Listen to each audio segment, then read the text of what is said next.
Hey everyone, welcome back. Today I'm going to show you how to withdraw your funds from Uniswap.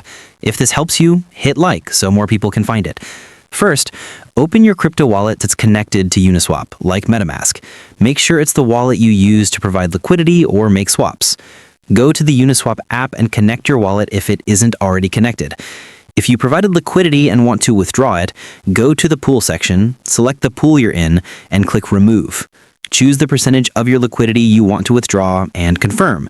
Uniswap will show the estimated amount of tokens you'll receive. Approve the transaction in your wallet and the funds will be sent back to your wallet. If you just swapped tokens and want to send them to your bank or another platform, you'll first need to transfer your crypto from your wallet to an exchange that supports fiat withdrawals, like Kraken, Coinbase, or KuCoin. From there, you can sell the crypto for fiat and withdraw it to your bank account. That's it. Withdrawing from Uniswap is easy once you know the steps. If this helped you, hit subscribe and turn on notifications for more crypto tutorials.